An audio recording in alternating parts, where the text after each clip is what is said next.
महाराज की, गुरुदेव समंत भद्र स्वामी की जय। नमस्ते नमस्ते।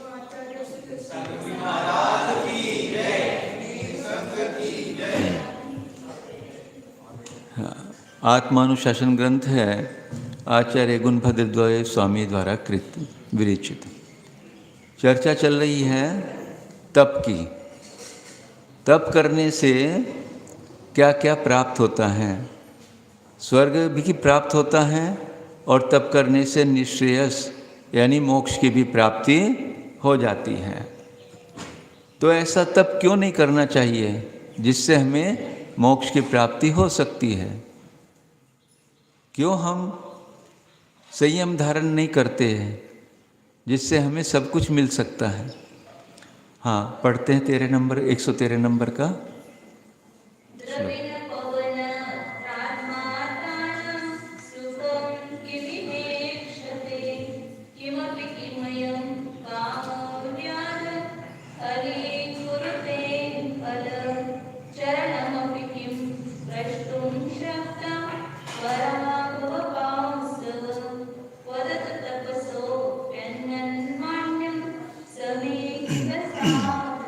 हाँ, द्रव्यन पवन प्रादमातानाम सुखम किम इहि इच्छते। द्रव्य से माने धन से, धन रूप जो पवन है यानी तृष्णा, उसकी तृष्णा से जो संतप्त हैं जीव, जिनको धन की तृष्णा लगी हुई है, किम इहि इच्छते सुखम, वह उनको सुख इस लोक में कैसे हो सकता है।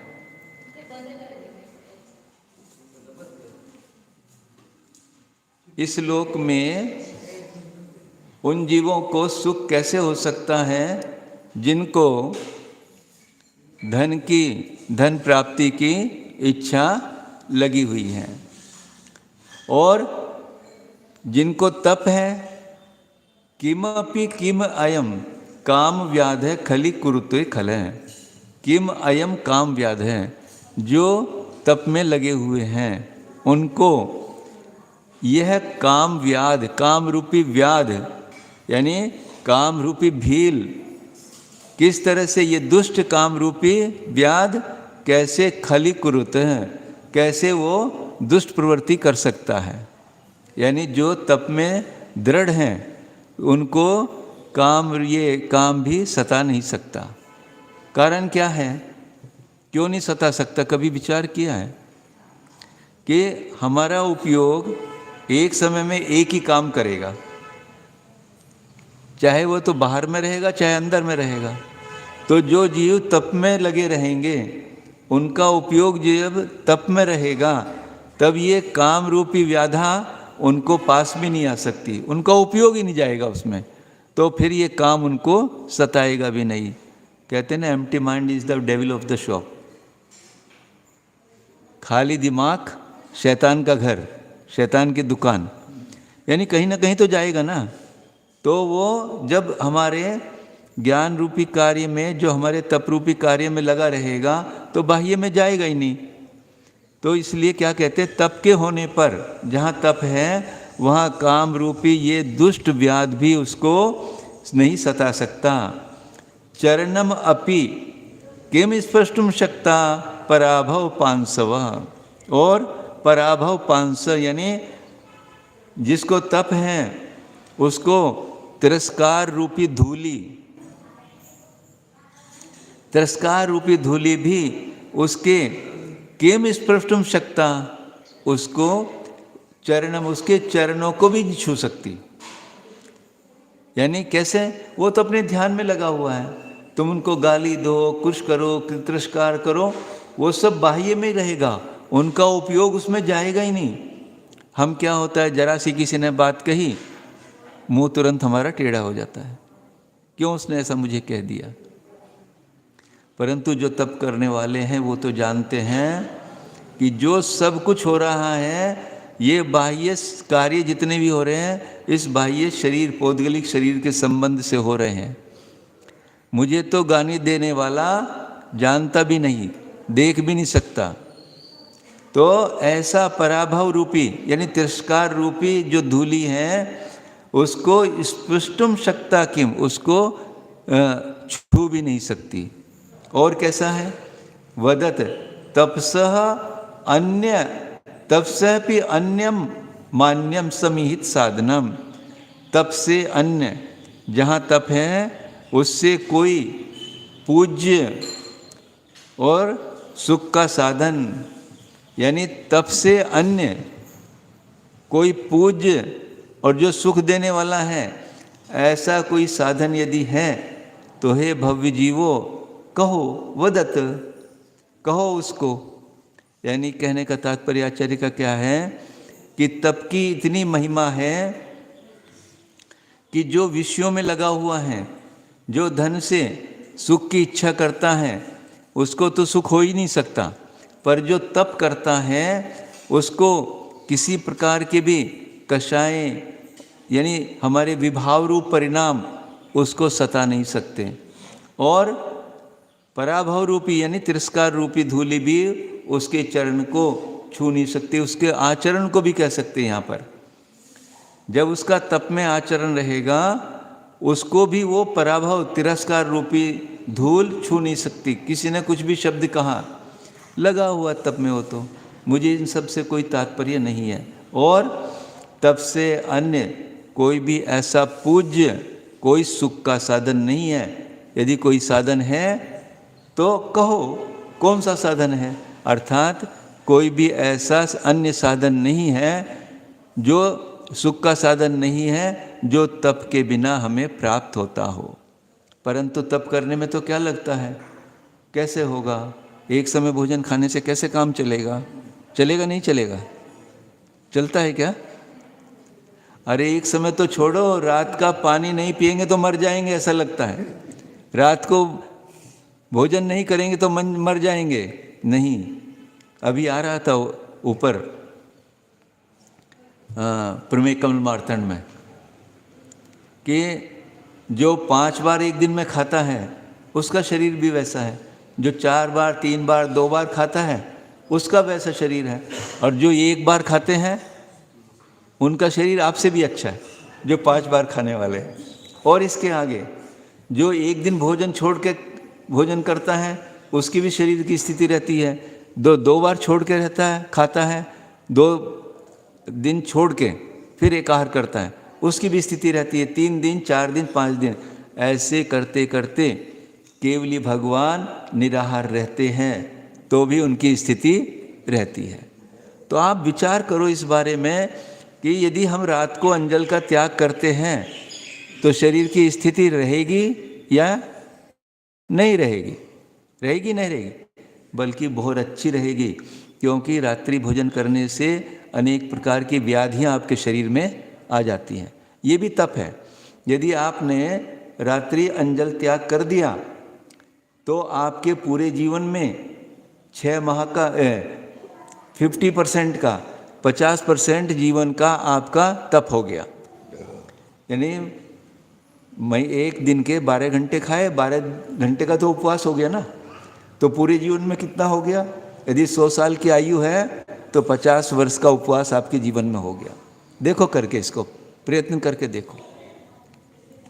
तो ये तप है। रात्रि अंजल त्याग करेंगे तो 50% हमारे जीवन में उपवास हो जाएगा, करके देखो।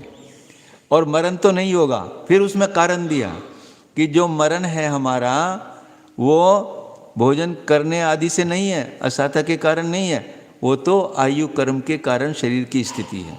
जब आयु कर्म खत्म होगा तो शरीर की स्थिति भी खत्म हो जाएगी। आयु कर्म है तो शरीर की स्थिति खत्म नहीं हो सकती। फिर माता जी ने उदाहरण दिया था, किसी ने यम संलेखना ले ली, कोई 8 दिन में चला जाता है, कोई 3 दिन में चला जाता है, कोई 20-21 दिन लग जाते हैं। यानी 20-21 दिन तक भी निराहार अंजल त्याग करके भी ये शरीर की स्थिति रहती है। तो आचार्य कहते हैं तप के समान कोई और सुख किसी वस्तु में नहीं है, जो इस लोक में भी सुख का कारण है और परलोक में भी सुख का कारण है। तो ऐसे तप को हमेशा करना चाहिए। इस तप के साथ ही हमारा पूरा जीवन बीतना चाहिए। हाँ, आगे 114 नंबर।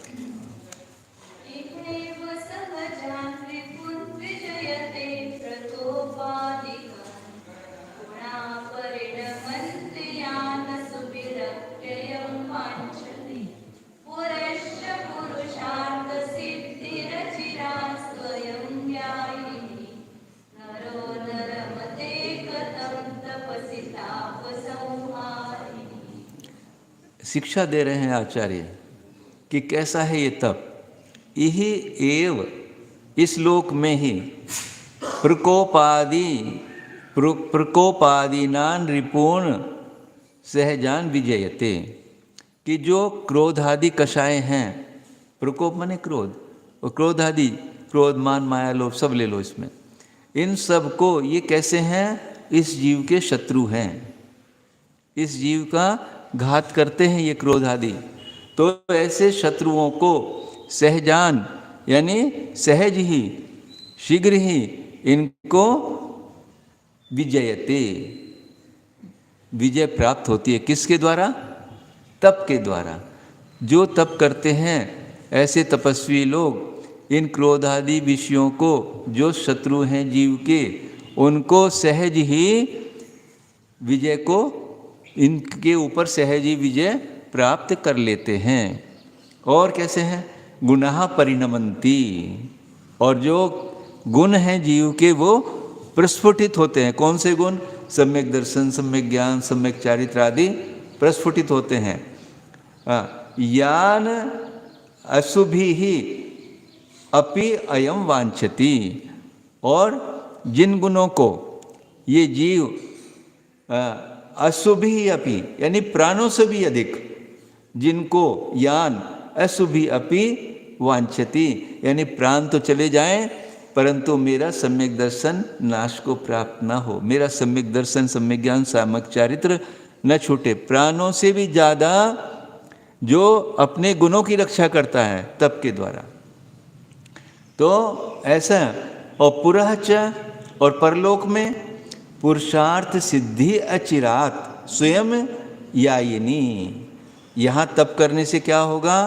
फिर आगे पुरुषार्थ सिद्धि यानी मोक्ष रूपी पुरुषार्थ की सिद्धि अचिरात शीघ्र ही इस जीव को तप करने से मोक्ष रूपी पुरुषार्थ की सिद्धि स्वयं यायिनी, स्वयं ही प्राप्त होती है।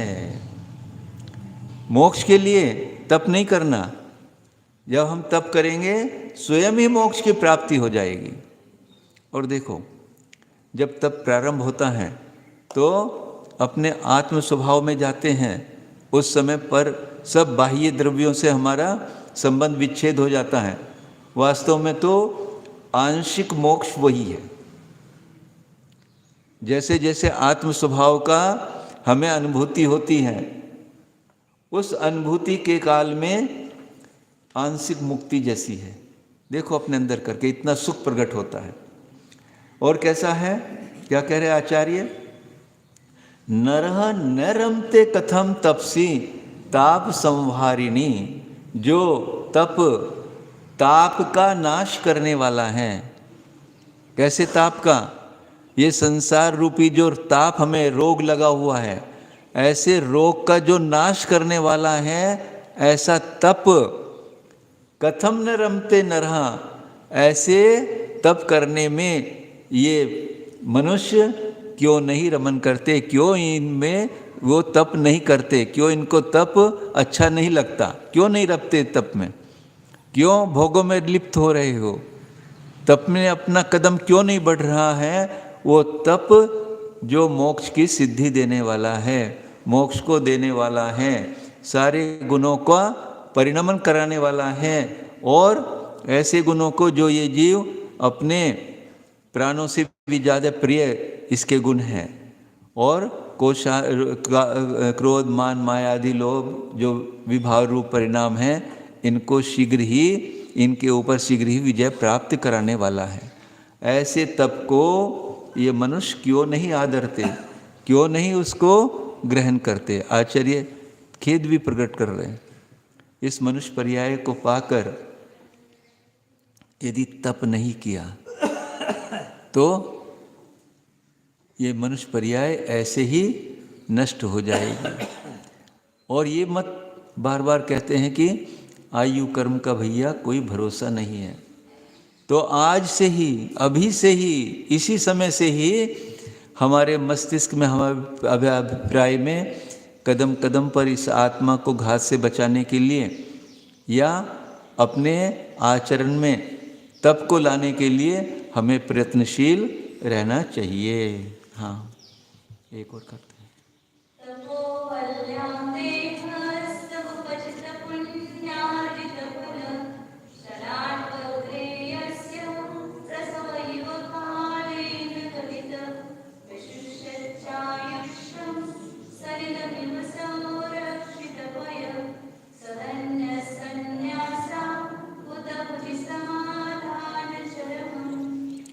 बहुत सुंदर है इसमें, तपोवल्लयाम देह, यानी तप करने से जिसका शरीर नष्ट हो गया है।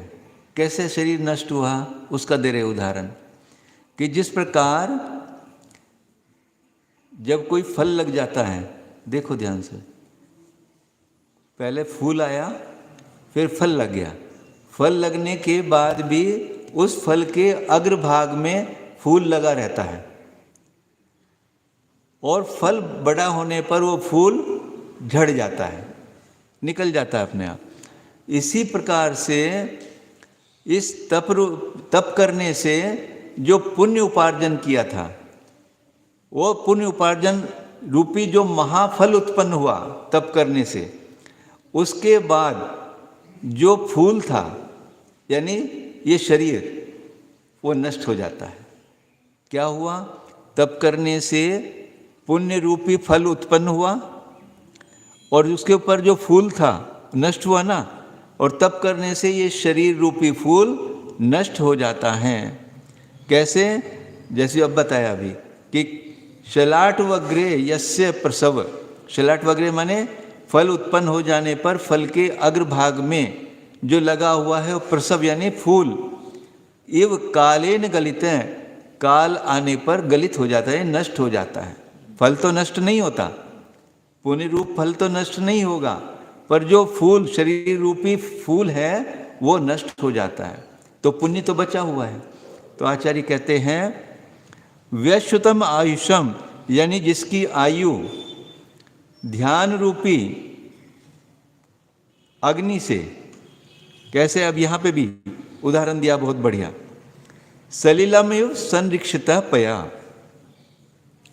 जैसे दूध को गर्म किया तो दूध को गर्म करने से पानी तो जलता है, परंतु वो पानी स्वयं जलकर दूध की रक्षा करता है, दूध को नहीं जलने देता।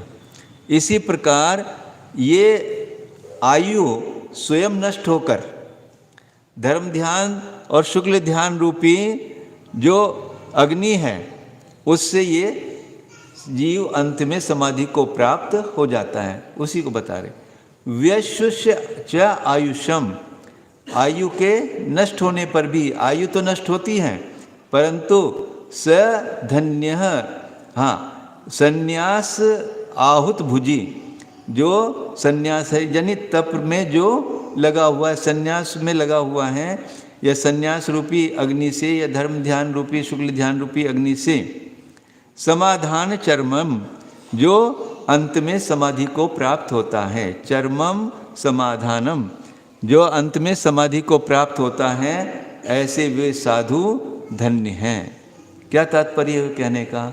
ये शरीर भी पाया और आयु भी पाई। इस शरीर से हमने तप करके पुण्य को कमाया, तो पुण्य बचा हुआ है हमारा, भले ही शरीर नष्ट हो जाएगा और आयु नष्ट हो जाएगी, परंतु धर्म ध्यान और शुक्ल ध्यान रूपी अग्नि के द्वारा कर्मों का क्षय करके हम अपने समाधि को साध सकते हैं और स्वर्ग और मोक्ष को प्राप्त कर सकते हैं। इस प्रकार तप की बहुत अधिक महिमा है। इस मनुष्य पर्याय को तप के बिना हमें नष्ट नहीं करना चाहिए।